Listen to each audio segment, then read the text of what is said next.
কথায় বলে না, দাঁত থাকতে দাঁতের মর্ম বোঝা যায় না। ঠিক সেরকমই সংসারে না থাকলে সংসারের মর্মটা সঠিক বোঝা যায় না, যেটা আমি হয়তো আগে বুঝতে পারিনি। আচ্ছা, অনেক গল্প, অনেক কথা হবে তোমাদের সঙ্গে।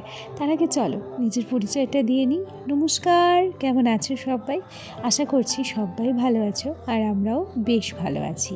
আমি রিমি। আজকে আমার আরও একটি নতুন ব্লগে তোমাদের সবাইকে অনেক অনেক স্বাগত জানাই। সত্যি কথা বলো, এই যে হাড় কাঁপানো ঠান্ডাতে সকালবেলা উঠে কলের জলে মুখ ধোয়া, এটা একটা চ্যালেঞ্জিং বিষয় নয়? এই পুরো ঠান্ডাটা আমার কাছে সত্যিই খুব অদ্ভুত লাগে। জানো তো, আগে আমি শীতকাল খুব ভয় পেতাম, তবে এখন আমার শীতকে ভয় লাগে না ঠিকই, তবে শীতকাল জিনিসটা আমার খুব একটা পছন্দ হয় না। আমি বরাবর কখনো শীতকাল পছন্দ করি না।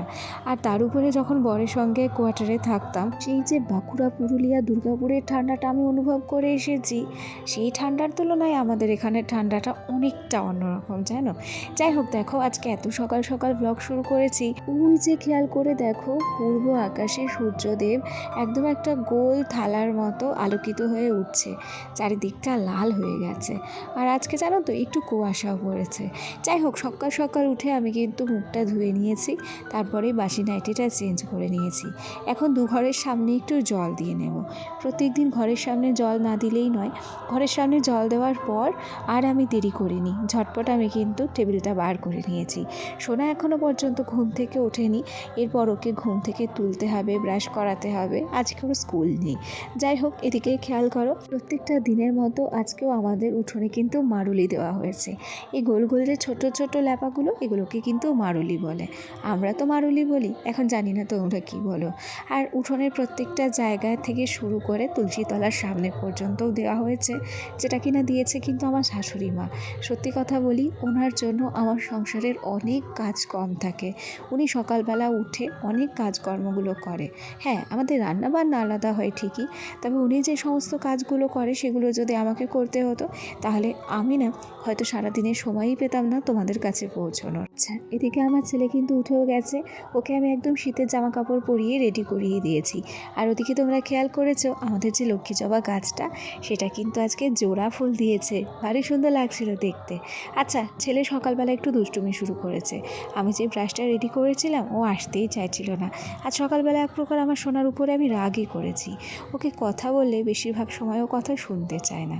এখানে দেখো, সোনার জন্য কিন্তু দুধ কমপ্লান আর সেই সাথে কয়েকটা বিস্কুট দিয়ে দিয়েছিলাম। আর এরপর ও সোজা চলে যাচ্ছে পড়তে। আজকে আর বাড়িতে ম্যাডাম আসবে না, সকাল 7টায় ওদের পড়া ছিল। তবে এখন ঘড়ির কাঁটায় ওই 7টা 20 মতো বাজে, 20 মিনিট মতো লেট হয়ে গেছে। আসলে ছোট বাচ্চা তো, যেখানে আমরাই সকাল 7টায় উঠতে চাই না এই শীতে, সেখানে ওরা কী করে উঠবে বলো। যাই হোক, কোনোরকম ওকে ঘুম থেকে তোলার পর রেডি করিয়ে পড়তে দিয়ে আসলাম। এখন সোজা চলে এসেছি কিন্তু রান্নাঘরে। আর রান্নাঘরে এসেই প্রথম যে কাজটা থাকে, প্রত্যেক দিনের মতো আজকেও গ্যাসটাকে পরিষ্কার করে নিয়েছি। আমাদের এই গ্যাসের যে বার্নারগুলো দেখছো, এগুলোকে চেঞ্জ করতে হবে। তবে এগুলো এখনও বেশ কিছুদিন যাবে, যতদিন চলছে চলুক। তারপর একেবারেই যখন চলবে না, তখন নতুন কিনে নেব। তবে ভাবছি এবার এই বার্নারগুলো না স্টিলের নেব, আর এই কালো কালারগুলো নেব না। এগুলো যখন রং উঠে যায় তখন বাজে লাগে দেখতে। আচ্ছা, এদিকে আমি কিন্তু একটু চা বসিয়ে দিয়েছি। সকালবেলাটা একটু দুধ চাই বসিয়েছি। আজকে দুধ চাটা বেশ সুন্দর করে বানাবো, জানো তো। ওদিকে আমি এলাচও দিয়ে দিয়েছি। আসলে দুধ চায়ে যদি একটু এলাচ দেওয়া যায়, তাহলে কিন্তু গন্ধটা খুব সুন্দর বেরোয়, তাই না? আর দুধ চা যখন খাবো, তখন একটু মনের মতো করেই খাবো। ছেলেকে পড়তে দিয়ে আসার সময় একটু সয়াবিন এনেছিলাম, আজকে একটু সয়াবিন রান্না করব। আর সেই সাথে ভেবেছি যে বিট ভাজা করব, তবে এখনও পর্যন্ত সেগুলোকে রেডি করা হয়নি। আচ্ছা দেখো, দুধ চাটা কি দারুণ ফুটছে, তাই না? দুধ চা যত ঘন আর যত সুন্দর কালার হবে, খেতে কিন্তু ততটাই বেশি স্বাদ হয়, তাই না বলো? আচ্ছা, কথা বলতে বলতে চাটা রেডি করে নিয়েছি। আর এমন কোনো দিন যায় না, এই যে স্টিলের ছাঁকনি দিয়ে আমি যখন চা ছাঁকতে যাই, আমার অর্ধেক চা কিন্তু প্লেটেই পড়ে যায়, যেটা আমার কাছে ভারী বিশ্রী লাগে। আমি প্লেটটাকে সুন্দর করে পরিষ্কার করে নিয়ে সোজা বাইরে চলে এলাম। এখন টেবিলে বসে একটু চা খেয়ে নেব। আমার সোনা থাকলে এই চা খাওয়াটা কিন্তু আর বসে খাওয়া হতো না। আসলে ও প্রচণ্ড চঞ্চল তো, কখনো স্থির থাকে না। তাই আমি যে কোনো কাজ ও থাকলে অনেকটা তাড়াহুড়ো করে করি। আর চা খাওয়া মানেই হচ্ছে নিজের জন্য একটু সময় বার করা।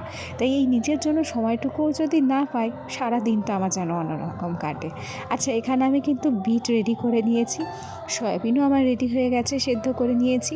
আর সেই সাথে আজকে করব হচ্ছে আলু দিয়ে পেঁপে দিয়ে সয়াবিন। ভাতের চালগুলো আমি মিনিট 10 আগেই ভিজিয়ে রেখেছিলাম। সচরাচর এখন আর ভাতের চাল আমার ভেজাতে লাগে না, সঙ্গে সঙ্গেই বসিয়ে দিই। তবে আজকে হাতে অনেকটা সময় ছিল তাই একটু ভিজিয়ে রাখলাম। সকালবেলা উঠে একবার আমার বরকে ফোন করেছিলাম।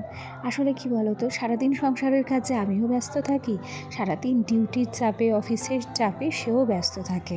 এখন যে খুব একটা ফোনে আমাদের কথা হয় তা কিন্তু নয়। ওই সারাদিন সংসারের কাজের চাপে মোটামুটি 1-2 মিনিট করে কথা হয় 2-3 বার, আর কি, তার বেশি নয়। আগের দিনগুলো সব পার করে এসেছি, যখন সংসারের দায়িত্ব কাঁধে এসেছিল না, যখন সন্তান ছিল না, যখন নিজের মতো করে সময় কাটাতাম, হয়তো সময় কাটতেও চাইতো না, তখন খুব ফোনে কথা হতো। তবে ইদানিং খুব একটা বেশি ফোনে কথা হয় না। এদিকে আমার যেমন সাংসারিক দায়িত্ব বেড়েছে, ওদিকে তার কিন্তু অফিসের কাজের দায়িত্ব বেড়েছে। তবে যেহেতু আমরা স্বামী স্ত্রী দুজনেই খুব ব্যস্ত থাকি, তাই সময় যে কোন দিক দিয়ে চলে যায় আমরা বুঝতেও পারি না। তবে হ্যাঁ, রাত্রেবেলা মোটামুটি 1/2 ঘন্টা 1 ঘন্টা মতো কথা হয়। আচ্ছা, গল্প করতে করতে ব্লগ সংক্রান্ত কথা বলতে ভুলে গেছি। ওদিকে কিন্তু আমি ভাত বসিয়ে দিয়ে সোজা ঘরে চলে এসেছি। সকালবেলা ঘোষের কাছ থেকে দুধ নিয়ে আসা হয়েছিল, সেই দুধটা ফ্রিজে রেখে দিলাম। দিকে ভাতটা তরকারিটা হতে থাক, আর ভাবলাম যে সেই ফাঁকে ঘরের কাজকর্মগুলোও করি। আসলে চারিদিক তো সামলাতে হবে, তাই কাজের ভাগ বিশেষ এদিকে ঘরও পরিষ্কার করতে হবে, আবার ওদিকে রান্নাটাও করে নিতে হবে। আবার চোখের পলকে 1-1.5 ঘন্টা দিয়ে কোথা থেকে কেটে যাবে বুঝতেও পারবো না। সোনারও পড়া ছুটি হয়ে যাবে, তখন আবার ওকেও আনতে যেতে হবে।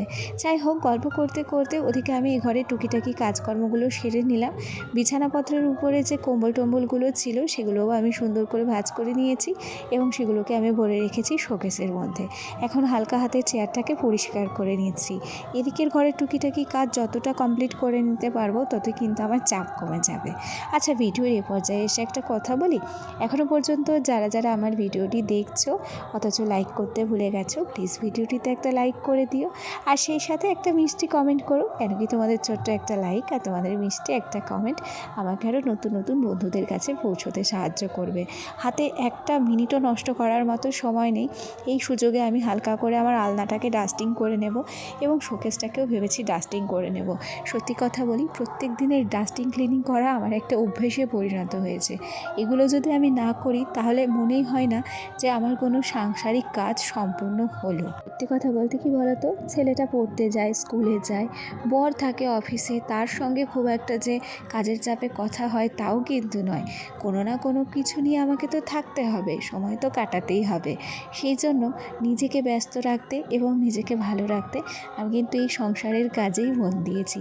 আর যে কাজটা আস্তে আস্তে আমার কিন্তু ভালো লাগা এবং ভালোবাসাতে পরিণত হয়েছে। বিয়ের পর যখন এক নাগারে বাবার বাড়ি থাকতাম তখন সবাই বলতো যে ও বাড়িতে থাক, কেন কি নিজের সংসারে না থাকলে নিজের সংসারের উপর টান থাকে না। জানো তো, এখন বুঝতে পারি যে কথাগুলো কতটা সত্য, কতটা খাঁটি। যাই হোক, চলো আজকের ভিডিওটি তাহলে এখানেই শেষ করছি। আগামীকাল আবার দেখা হবে। টাটা সবাইকে।